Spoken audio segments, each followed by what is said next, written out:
Boas-vindas ao The Foundry by Forge College. Hoje, a gente vai fazer um mergulho direto em um esquema de engenharia simplesmente fascinante. Como escalar aplicações na Solana utilizando as vantagens do Cloudbreak. A nossa exploração visual de hoje vai funcionar como um verdadeiro diagrama de patente. Vamos transformar conceitos densos de armazenamento em passos super práticos e decodificar como uma estruturação inteligente de dados faz a velocidade dos sistemas decolar. Sem mágica, pessoal, apenas engenharia de ponta. Na nossa última análise, nós conversamos sobre os benefícios de confiabilidade do Cloudbreak, certo? Vimos como ele cria compartimentos estanques para garantir que a rede sobreviva durante interrupções.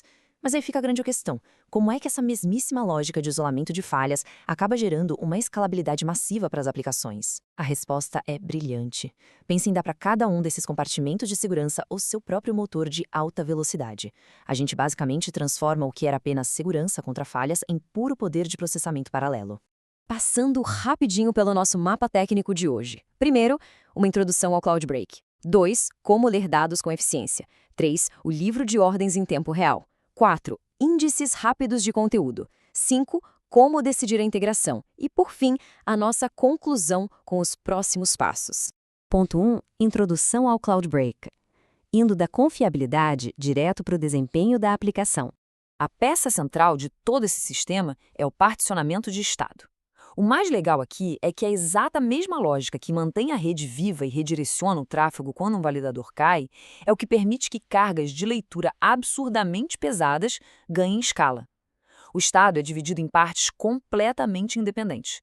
Isso quer dizer que múltiplas leituras podem acontecer ao mesmo tempo sem que uma fique esbarrando ou interferindo na outra. Avançando para a nossa segunda parte, lendo dados com eficiência, focando na lógica por trás do Fetch Partitioned State. O processo na prática funciona em 3 passos bem elegantes.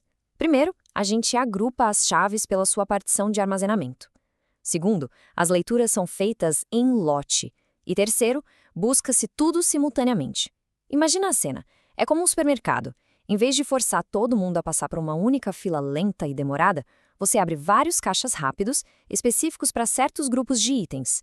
Todo mundo é atendido de forma paralela e o fluxo não para. O pulo do gato aqui é como essas duas otimizações se encontram e se complementam. Quando a gente agrupa chaves dentro de uma mesma partição lógica, o peso na rede cai drasticamente, porque menos chamadas precisam ser feitas. E, ao mesmo tempo, buscar dados em partições físicas diferentes maximiza a concorrência sem gerar nenhuma contenção.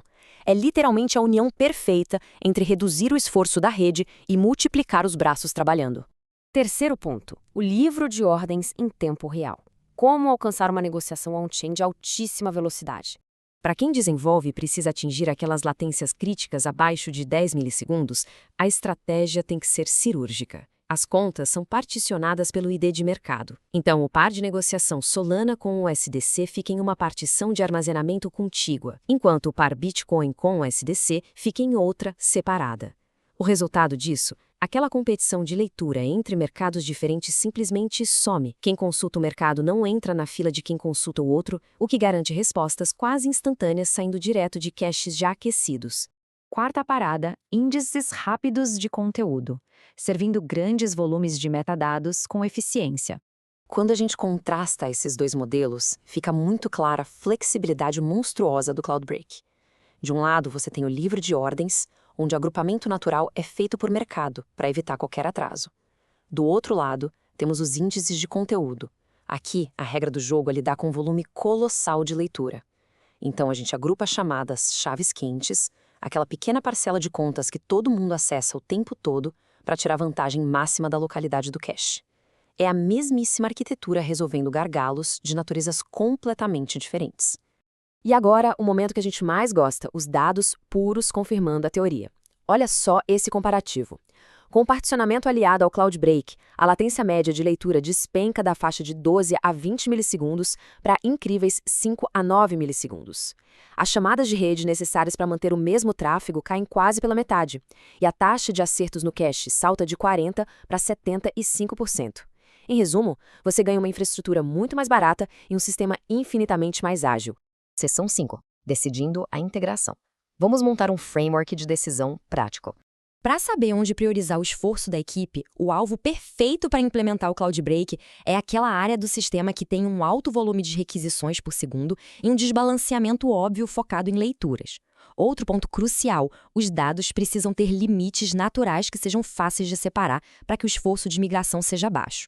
Quando a gente encontra essa interseção mágica, baixo esforço de refaturação com altíssimo impacto de desempenho, nós garantimos uma vitória rápida e expressiva para o projeto.